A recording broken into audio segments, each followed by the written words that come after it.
cousin à moi. Et puis on avait rendez-vous, on devait partir en moto. Et puis la journée était impeccable. Il y a un frère qui est venu chez moi, un cousin à nous. Et j'ai dit, reste là, je reste avec mon frère, je peux pas rester, je suis obligé de partir. Et puis là, je suis parti en moto. Et même pas 10 minutes après, 10 secondes, le temps de sortir de chez moi et de prendre la nationale, on a fait un accident. Je sais pas à quelle allure on est arrivé, mais on est arrivé fort. On est arrivé sur la grande nationale, la moitié du monde, vous étiez tous là, j'ai rien à vous cacher. Et puis quand on a fait l'accident, c'était tellement violent que quand je suis tombé, je suis sorti de mon corps. Le seul truc que je m'en rappelle, c'est que je disais, Seigneur, si je dois partir, que je voie quelqu'un en moins de ma famille. Et puis même pas le temps de finir cette phrase-là, que quand j'ai ouvert les yeux, j'ai vu mon petit frère. Et quand j'ai vu mon petit frère, il aurait pu pleurer, sauter en l'air, je sais pas, de pas savoir où donner sa tête. Et puis quand j'ai ouvert mes yeux, je voyais mon petit frère. Il avait la tête courbée, et puis il était en train de prier.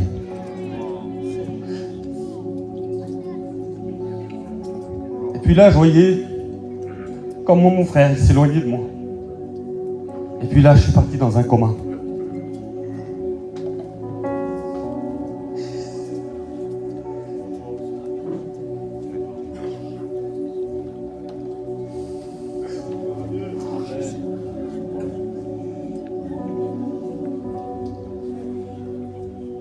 Et puis quand j'ai ouvert les yeux, je me suis retrouvé à l'hôpital.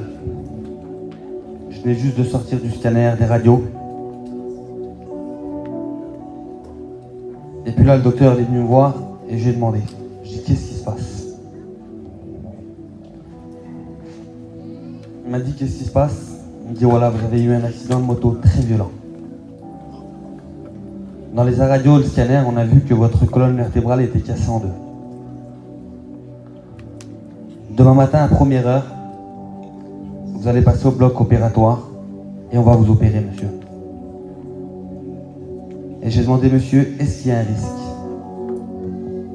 Et puis il m'a répondu simplement, monsieur, on n'est pas encore là. Et puis là, quand le docteur est parti, je me suis dit, Seigneur, qu'est-ce qui se passe? J'essaie de bouger ma tête de gauche, de droite, j'arrive pas. J'essaie de lever mes mains, mes pieds. Il n'y a rien.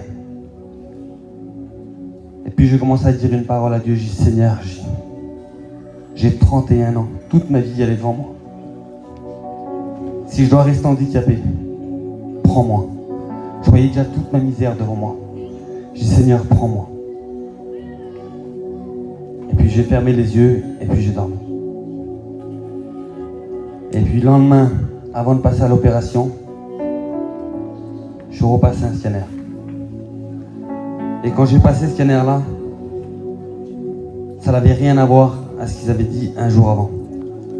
Ma colonne vertébrale était mise en place normale comme si il n'y avait jamais rien eu. Ils ont juste trouvé que j'avais juste 2 vertèbres, mais qu'il n'y avait rien de méchant. Ce que Dieu a pu faire pour moi, il peut le faire pour chacun d'entre nous. Il faut simplement le vouloir. Que Dieu vous bénisse. Amen.